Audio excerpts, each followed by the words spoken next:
The purpose of today's podcast is to explore the mind of Andrea Yates. In case you don't know, Andrea Yates is a woman from Houston, Texas, who drowned her 5 children in a bathtub in 2001, but was found later not guilty by reason of insanity.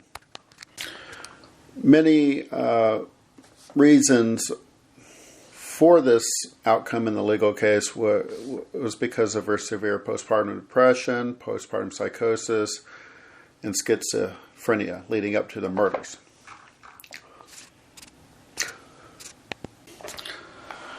Before we really do the deep dive, I would like to let you know that there's a trigger warning that this podcast might be a little too distressing to some, since there will be a detailed account of this tragic case. And also I'm going to discuss important lessons in the importance of taking severe mental illness into account. But above all, I want this podcast to be blunt and honest. It's hard to think about Andrea Yates. This story is so sad, so intense, and so disturbing. Reading about Yates' mental health problems, what she was going through, and her thought process is emotionally draining to read. But I think by studying Andrea Yates, I do feel we can gain some insight into her mental health conditions and the drugs used. However, I feel her therapist should have looked after her more properly, but simultaneously, I also believe that Andrea Yates is the only one truly responsible for her truly shocking actions. Okay, a little background about Andrea Yates. She was born in July 1964. And she's from Houston, Texas. She confessed to drowning her 5 children in her bathtub in June 2001. The case of Yates, who had exhibited severe postpartum depression, postpartum psychosis, and schizophrenia leading up to the murders, placed the McNaughton rules, along with the irresistible impulse test for sanity, under close public scrutiny in the United States. At Yates' 2002 trial, Chuck Rosenthal, the district attorney in Harris County, asked for the death penalty. Yates was convicted of capital murder, but the jury refused the death penalty option. She was sentenced to life in prison with the possibility of parole after 40 years. The verdict was overturned on appeal in light of false testimony by one of the supposed expert psychiatric witnesses. On July 26, 2006, a Texas jury in her retrial found that Yates was not guilty by reason of insanity. She was consequently committed by the court to the high-security North Texas State Hospital in Vernon, where she received medical treatment and was a roommate of Dana Schlosser, another woman who committed infanticide by killing her infant daughter. In January 2007, Yates was moved to Kerrville State Hospital, a low-security state mental hospital in Kerrville, Texas. Okay, at this time I'd like to go a little bit deeper into her background, starting from her childhood. Andrea Yates was born as Andrea Pia Kennedy in Houston, Texas. She was the youngest of the 5 children of Jutta Kohler, a German immigrant, and Andrew Kennedy, whose parents were Irish immigrants.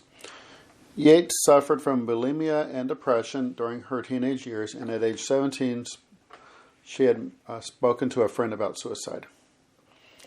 Yates graduated from Milby High School in 1982. She was a class valedictorian, captain of the swim team, and an officer in the National Honor Society. Yates then completed a 2-year pre-nursing program at the University of Houston and graduated from the University of Texas Health Science Center at Houston. From 1986 until 1994, Yates worked as a registered nurse at the University of Texas MD Anderson Cancer Center. In summer 1989, she met Russell Yates. His nickname was Rusty. He was a NASA engineer at the Sunscape Apartments in Houston. They soon moved in together and were married in April of 1993. Yates and her husband, a devout evangelical Christian, announced that they would seek to have as many babies as nature allowed, and bought a 4-bedroom house in Friendswood, Texas.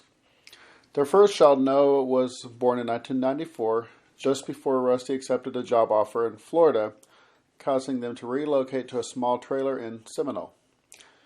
By the time of the birth of their third child, Paul, they had moved back to Houston and purchased a GMC motorhome. Following the birth of her fourth child, Luke, Yates's depression resurfaced. In June 1999, Rusty found her shaking and chewing her fingers. The next day, she attempted suicide by overdosing on pills, leading to her being hospitalized and prescribed antidepressants. Soon after her release, Yates begged Rusty to let her die as she held a knife up to her neck. Once again hospitalized, she was given a plethora of medications, including Haldol, which is an antipsychotic drug. Yates's condition improved immediately, and she was prescribed it upon her release. After this incident, Rusty moved the family into a small house for the sake of her health. She appeared temporarily stabilized. In July 1999, Yates had a nervous breakdown which culminated in 2 suicide attempts and 2 psychiatric hospitalizations that summer. She was subsequently diagnosed with postpartum depression. Yates's first psychiatrist, Dr. Eileen Starbranch, testified that she urged her and Rusty not to have any more children as it would guarantee future psychotic depression. They conceived their 5th and final child approximately 7 weeks after her discharge. Yates stopped taking Haldol in March 2000 and gave birth to her daughter, Mary, 9 months later. Yates seemed to be coping well until the death of her father in March of 2001. She then stopped taking medication. She had mutilated herself, read the Bible feverishly, and stopped feeding Mary. She became so incapacitated that she required immediate hospitalization. In April 2001, Yates came under the care of Dr. Saeed. She was treated and released. In May 2001, she degenerated back into a near catatonic state and filled the bathtub in the middle of the day. She would later confess to police that she had planned to drown the children that day, but had decided against doing it then. Yates was hospitalized the next day after a scheduled doctor visit. Her psychiatrist determined that she was probably suicidal and assumed she had filled the tub to drown herself. At the time of the murders, the Yates family was living in the Houston suburb of Clear Lake City. Yates continued under Dr. Saeed's care until June 2001, when Rusty left for work, leaving her alone to watch the children against Dr. Saeed's instructions to supervise her around the clock.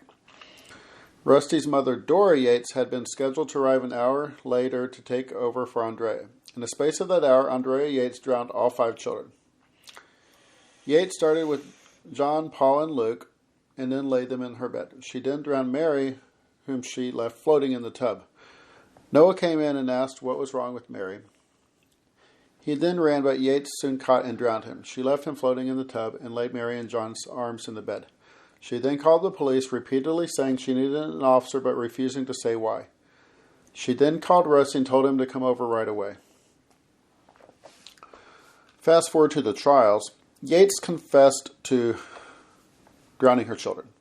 Prior to her second trial, she told Dr. Michael Vellner that she waited for Rusty to leave for work that morning before filling the bathtub because she knew he would have prevented her from harming them. After the murders, police found the family dog locked up. Rusty advised Vellner that it had normally been allowed to run free and was so when he had left the house, leading the psychiatrist to allege that she locked it in a cage to prevent it from interfering with her killing the children one by one. Rusty got a family friend, George Parnham, to act as her attorney. Although the defense's expert testimony agreed that Yates was psychotic, Texas law required that in order to successfully assert the insanity defense, the defendant must prove that they could not discern right from wrong at the time of the crime. In March 2002, a jury rejected the insanity defense and found Yates guilty. Although the prosecution had sought the death penalty, the jury refused that option. The trial court sentenced Yates to life imprisonment in the Texas Department of Criminal Justice with eligibility for parole in 40 years. In January 2005, a Texas Court of Appeals reversed the convictions because The California psychiatrist and prosecution witness, Dr. Park Dietz, admitted he had given materially false testimony during that trial. In his testimony, Dietz has stated that shortly before the murders, an episode of Law & Order had aired featuring a woman who drowned her children and was acquitted of murder by reason of insanity. Author Suzanne O'Malley, who was covering the trial for the Oprah magazine and New York Times and NBC News, had previously been a writer for Law & Order and immediately reported that no such episode existed. The appellate court held unanimously that the jury might have been influenced by Dietz's false testimony and therefore a new trial would be necessary. Now, it's interesting to note that Law & Order did air an episode 2 years later based in part on the Yates' case. Okay, so in January 2006, Yates again entered pleas of not guilty by reason of insanity. In February 2006, she was granted release on bail on the condition that she be admitted to a mental health treatment facility. In July 2006, after 3 days of deliberations, Yates was found not guilty by reason of insanity as defined by the state of Texas.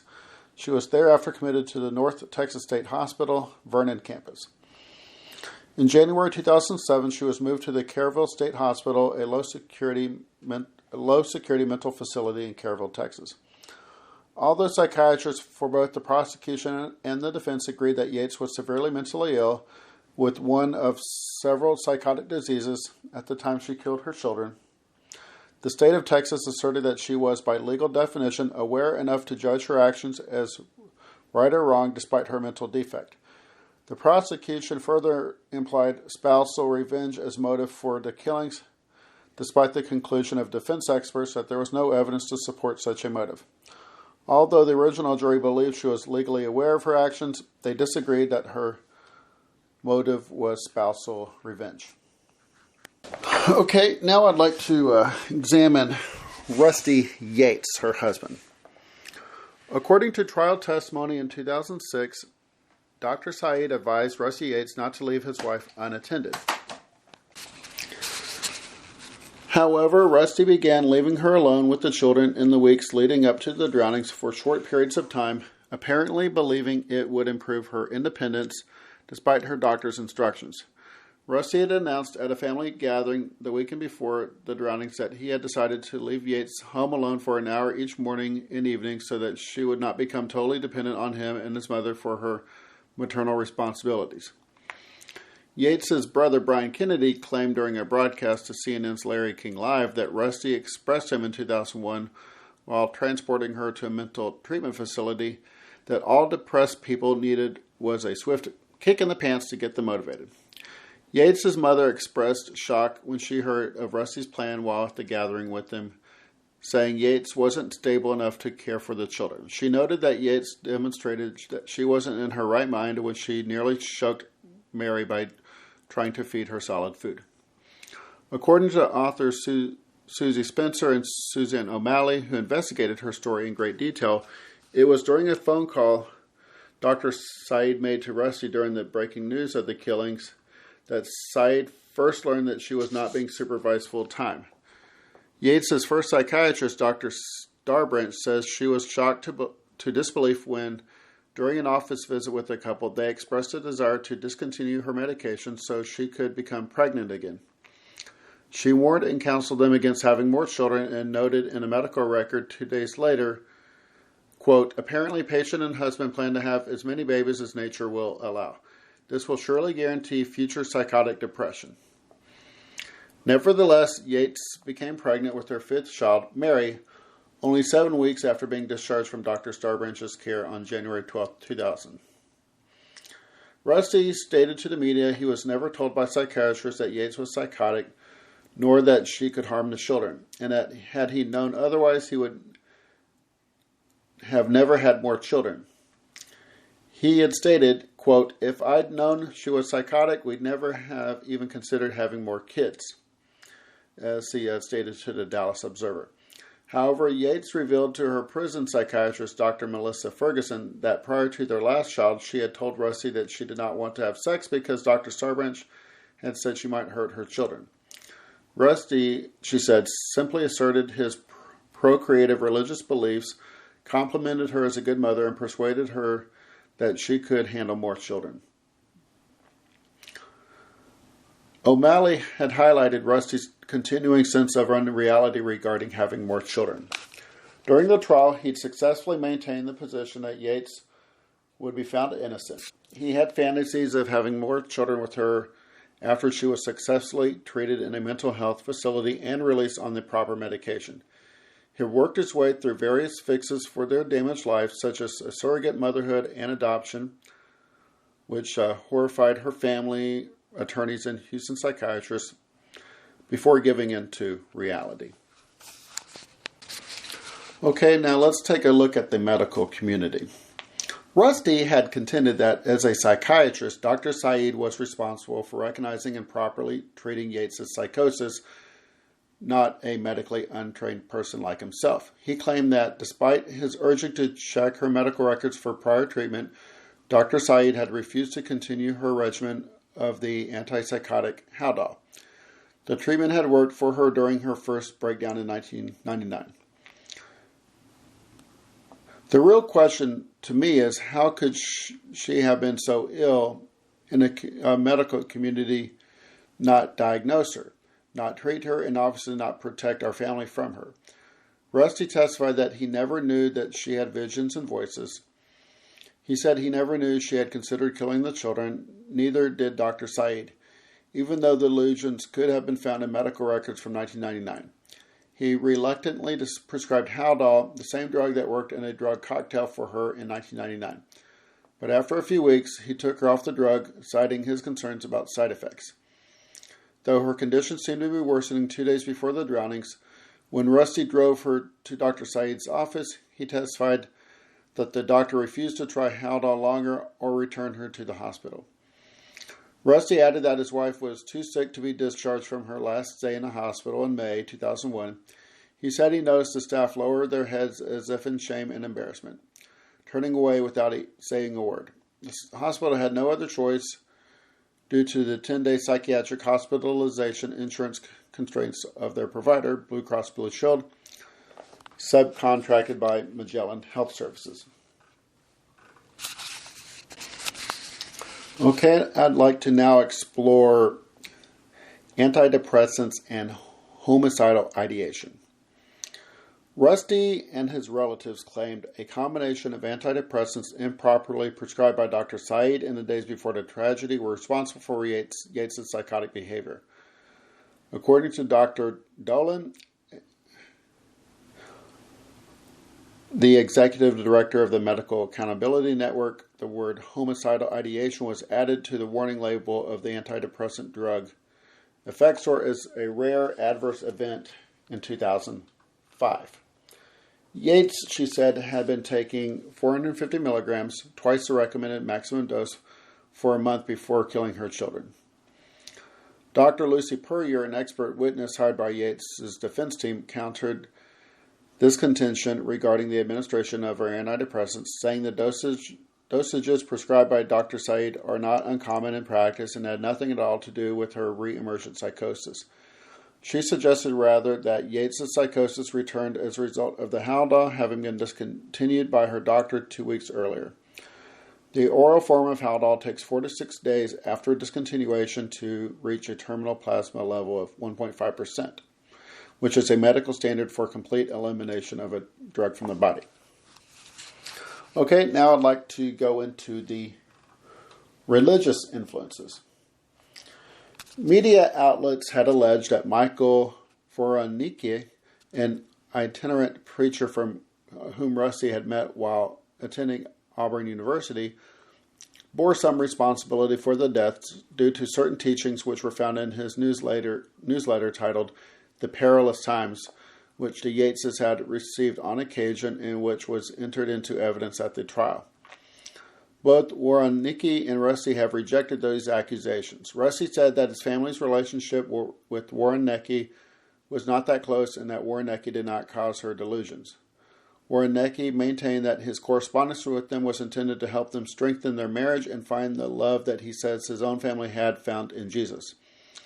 Both men agreed that the alleged connection between his message and her mental state was nothing more than media-created fiction. While in prison, Yates stated that she had considered killing the children for 2 years, adding that they thought she was not a good mother and claiming that her sons were developing improperly. She told her jail psychiatrist it was the 7th deadly sin. My children weren't righteous. They stumbled because I was evil. The way I was raising them, they could never be saved. They were doomed to perish in the fires of hell. Okay, now the divorce. In August 2004, Rusty filed for divorce, stating that he and Yates had not lived together as a married couple since the day of the murders. The divorce was granted in March 2005, after which Rusty began dating his second wife, Laura Arnold. They married in March 2006 and had one son. Arnold filed for divorce in 2015. Okay, thank you for listening. Please consider subscribing. Citation, Wikipedia.